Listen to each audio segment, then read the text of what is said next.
तो अभी हमने इससे पहले वाले वीडियो में ये देखा था कि वर्ग समतलीय संकुलों में क्रिस्टल क्षेत्र विपाटन कैसे होता है। अब उसका उदाहरण सहित समझाना यदि हो या किसी स्पेसिफिक एग्जाम्पल के साथ में उदाहरण बताना हो तो उसका एक्सप्लेनेशन क्या होगा। तो क्वेश्चन बनता है BSc third year inorganic chemistry, ये हो गया पेज 1, है ना। Explain splitting in square planar complex with example. तो सबसे पहला पॉइंट क्या है कि वर्ग समतलीय संकुलों में निर्माण प्रबल लिगैंड की उपस्थिति में होता है। वर्ग समतलीय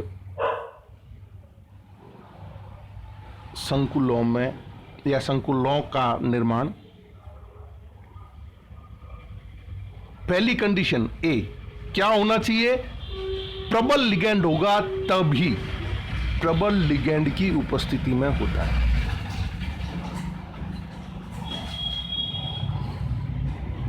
है ना।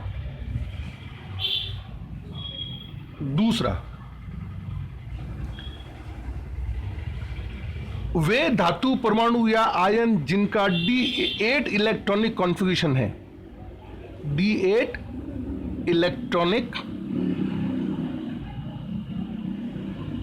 अभिविन्यास वाले,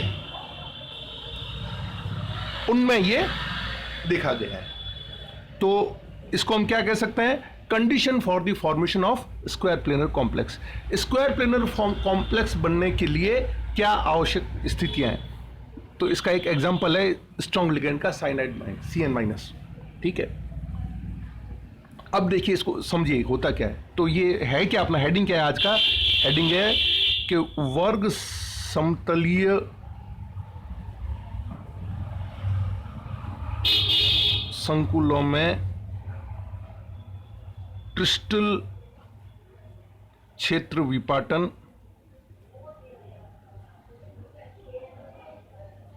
को उदाहरण देकर समझाना।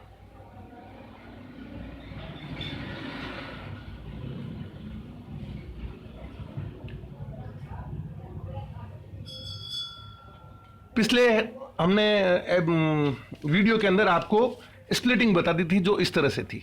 ये क्या थी, क्रिस्टल फील्ड क्षेत्र में विपाटन। अब विपाटन के बाद इसको हम एग्जीक्यूट कैसे करेंगे, कैसे कॉम्प्लेक्स के अंदर इसको डिस्कस करेंगे। तो होता क्या है, पहले तो हमको ये दो परिस्थितियां विशेष रूप से ध्यान रखनी है कि जब आपके वर्ग समतलीय संकुल का निर्माण होता है, एक तो प्रबल लिगैंड की उपस्थिति होनी चाहिए और दूसरा D8 उसका मेटल आयन का या मेटल एटम का इलेक्ट्रॉनिक कॉन्फ़िगरेशन होता है। अब देखिए होता क्या है, ये आपके 1 2 3 4 5 ये आपका D8 इलेक्ट्रॉनिक कॉन्फ़िगरेशन है।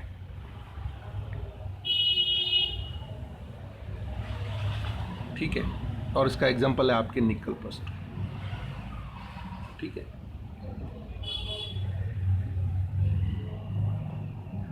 क्या होगा जब अष्टफलकीय कॉम्प्लेक्स बनाना होगा, तो ये आपके Eg कक्षक और ये आपके T2G कक्षक। अब इसमें अपने को 8 इलेक्ट्रॉन बनना है, तो 8 इलेक्ट्रॉन कैसे बनेंगे, 1 2 3 फिर 4 5 6 और ये 7वां और ये 8वां। चाहे स्ट्रॉन्ग लिगैंड हो और चाहे वीक लिगैंड हो, इलेक्ट्रॉन तो नीचे T2G में 6 ही आएंगे जो कि पेयर्ड होंगे, युग्मित होंगे, और Eg के अंदर अयुग्मित ही इलेक्ट्रॉन होंगे जब D8 इलेक्ट्रॉनिक कॉन्फ़िगरेशन होगा। ठीक है।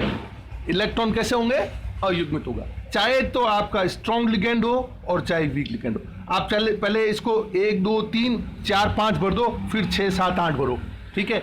ये आपने पहले ऊपर चले गए, मान लो ये आपका वीक लिगैंड था, अब स्ट्रॉन्ग लिगैंड है तो स्प्लिटिंग ज्यादा हो गई, तो 1 2 3 4 5 6 7 8 हर स्थिति में चाहे स्ट्रॉन्ग लिगैंड हो या वीक लिगैंड हो। तो इसमें हम ये बात नोटिस करने की है, चाहे लिगैंड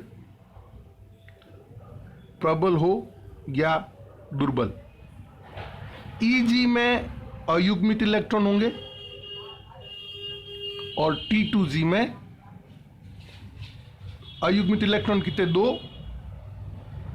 और T2G में युग्मित इलेक्ट्रॉन होंगे और वो कुल कितने होंगे? 6 इलेक्ट्रॉन होंगे। ठीक है, तो अब आप क्या देखते हैं, ये है आपका electronic configuration of D8 in octahedral field, ये OH फील्ड के अंदर है। ठीक है, अब आप क्या देखते हैं कि इस ऑक्टाहेड्रल के अंदर 2 स्थितियां हैं।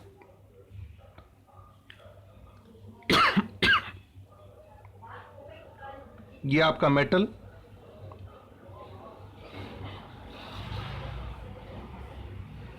इसको आप एक्स एक्सिस कह दीजिए, इसको वाई एक्सिस कह दीजिए, और ये आपका हो गया जेड एक्सिस। ठीक है,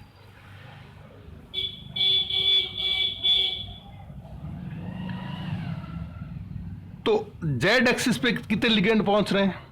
2। अब अपन स्पेसिफिक बात करते हैं ईजी ऑर्बिटल्स की। ईजी का एक तो ये हो गया आपके डी जेड स्क्वायर में कितने लिगेंड पहुंचेंगे? 2। और d x square y square में कितने पहुंचेंगे?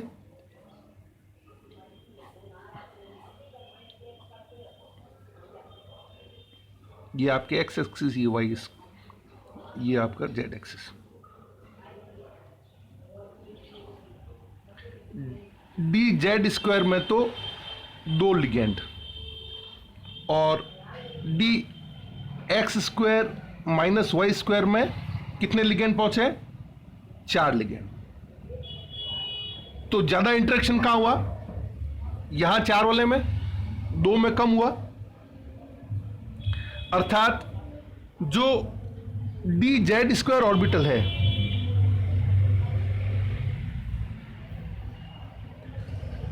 ये तो 2 लिगेंड द्वारा प्रतिकर्षित होगा, और ये d x square y square orbital 4 ligand द्वारा प्रतिकर्षित होगा। 4 लिगेंड द्वारा प्रतिकर्षित, तो ऊर्जा बढ़ेगी किसकी?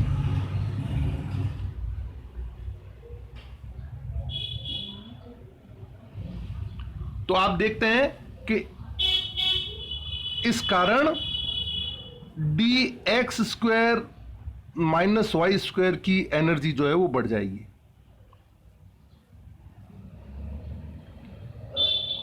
ठीक है, तो आपके जो ईजी कक्षक थे 2, वो इस तरह से हो गए, या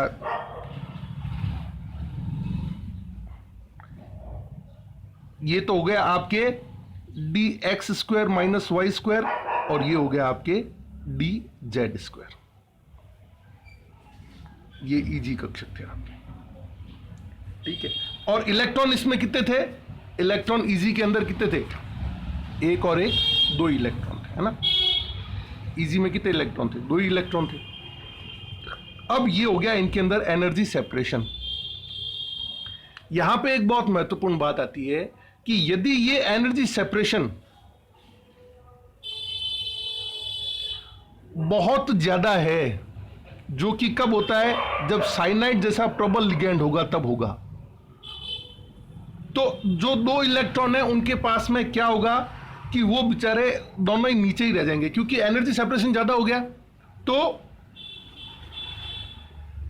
ये जो एनर्जी है, दिस एनर्जी जो है वो कपलिंग एनर्जी, युग्मन के लिए जो एनर्जी चाहिए उससे ये एनर्जी ज्यादा होगी। तो इलेक्ट्रॉन चाहेगा युग्मन ही हो जाए। कम ऊर्जा खर्च करने में जो काम होता है वो इलेक्ट्रॉन कर लेता है। तो युग्मन के लिए कम एनर्जी खर्च करनी पड़ेगी, इसलिए युग्मन हो जाएगा। और ये एनर्जी की वैल्यू यदि प्रबल लिगेंड नहीं हुआ, ये तो प्रबल की स्थिति में, और यदि प्रबल नहीं हुआ तो ये एनर्जी डिफरेंस आपके कम होगा, और ये कम होगा तो इलेक्ट्रॉन दोनों ऐसे ही रहेंगे। ठीक है, अयुग्मित अवस्था में रहेंगे। यहां पर ये क्या हो जाएंगे? युग्मित हो जाएंगे। ये कब क्या है? दुर्बल में, दुर्बल लिगेंड की उपस्थिति में अयुग्मित रहेंगे। दुर्बल लिगेंड की उपस्थिति में अयुग्मित रहेंगे। क्यों? क्योंकि प्रबल लिगेंड जो है वो ये इन दोनों को ज्यादा अच्छे ढंग से सेपरेट करेगा। ठीक है, सेपरेट करेगा, तो ये जो एनर्जी है, ये एनर्जी बैरियर युग्मन एनर्जी से यदि ज्यादा हुआ तो इलेक्ट्रॉन युग्मित ही होगा। ये एनर्जी बैरियर यदि कम हुआ कपलिंग एनर्जी से, तो इलेक्ट्रॉन फिर इस एनर्जी बैरियर को क्रॉस करके अयुग्मित अवस्था में रहेंगे। बहुत सिंपल सी बात है कि यदि युग्मन के लिए जो एनर्जी चाहिए वो और ये जो एनर्जी है, इन दोनों के बीच में कंपटीशन है। ये यदि ज्यादा होगी तो युग्मन हो जाएगा, और ये यदि कम होगी तो इलेक्ट्रॉन ऊपर वाले में चला जाएगा। सिंपल सी बात है, क्योंकि एनर्जी बैरियर जितना बड़ा होगा इलेक्ट्रॉन के लिए पेयरिंग करना उतना ही आसान होगा। ये एनर्जी बैरियर है। This energy barrier if it is big which is in the case of strong ligand इनको ज्यादा आसानी से विपाटित करेगा, और इस वजह से ये जो युग्मन एनर्जी से ये एनर्जी बैरियर जो है, ये ऊर्जा जो आवश्यक है वो ज्यादा होगी। तो इलेक्ट्रॉन चाहेगा कि ज्यादा ऊर्जा क्यों खर्च करूं, युग्मन के लिए जो कम एनर्जी देनी पड़ रही है उसमें एनर्जी दे के युग्मित हो जाऊं, तो ये इलेक्ट्रॉन युग्मित हो जाएगा। ये चीज समझ में आ गई। अब आपके जो नया जो सीन बना D8 का, वो क्या बना कि ये आपके 1 2 3 4 5 कक्षक थे। इसमें ये आपके T2G कक्षक थे जिसमें ये 6 इलेक्ट्रॉन थे, ठीक है। और ये EG के जो है वो फर्दर डिवीजन हो गया EG में, ये हो गया आपके dx² y² माइनस y², और ये हो गया dz²। ये एनर्जी ज्यादा होने पर in the presence of strong ligand, ये एनर्जी बैरियर ज्यादा होगा तो ये इलेक्ट्रॉन दोनों यहां आ गए। अब देखिए अब क्या होता है। अब इंटरेस्टिंग चीज है कि जब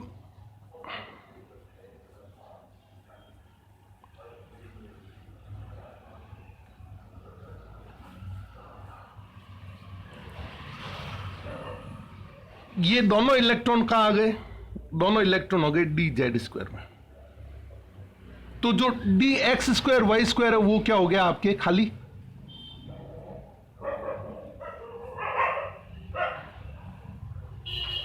dx² माइनस y²। ये तो लिगेंड के लिए ये चारों जगह पर आना आसान हो गया, कोई रिपल्सन नहीं है, कोई रिपल्सन फेस नहीं करना पड़ेगा।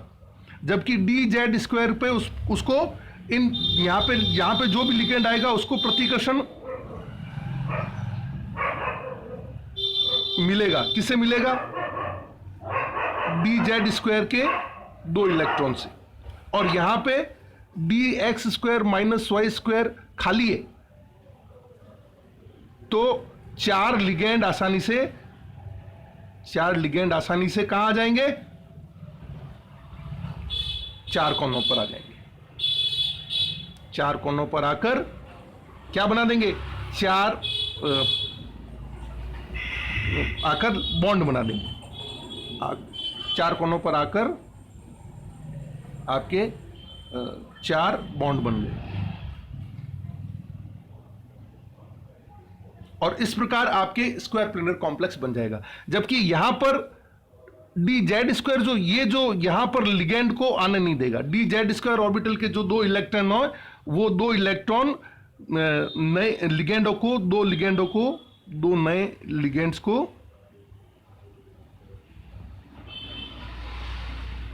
आने नहीं देंगे, रिपेल करेंगे, प्रतिकर्षण मिलेगा उनको, प्रतिकर्षण मिलेगा, और इसलिए dz² के 2 इलेक्ट्रॉन 2 नए लिगेंडों को आने नहीं देंगे।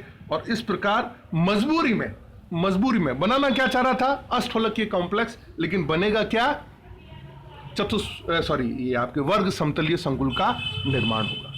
इस प्रकार हम कहते हैं कि जो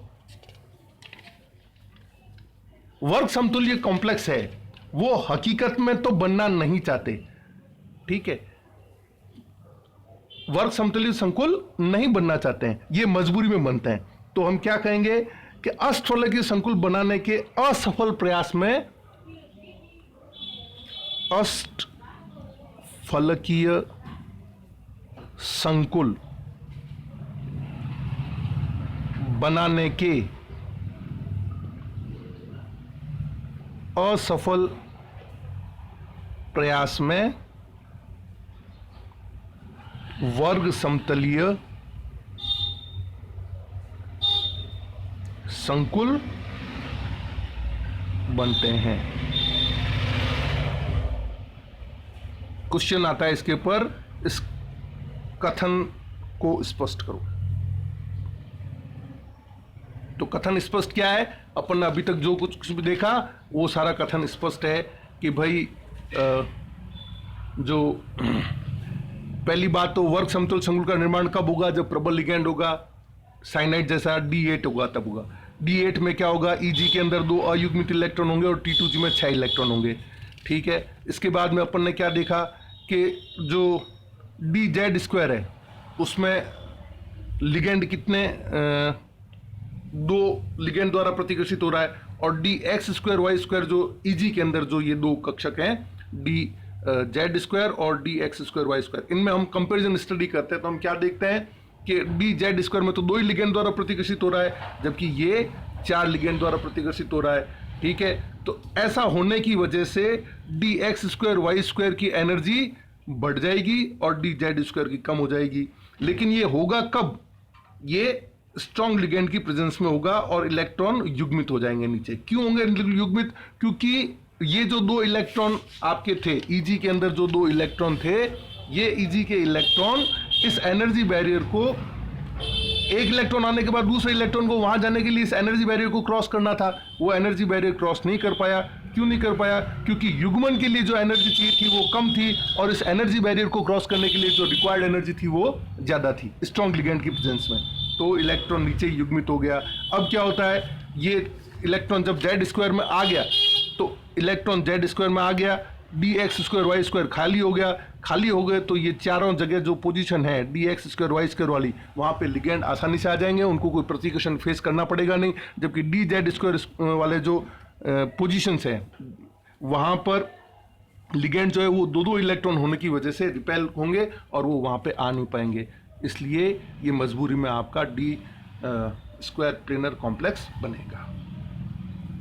ठीक है, थैंक यू।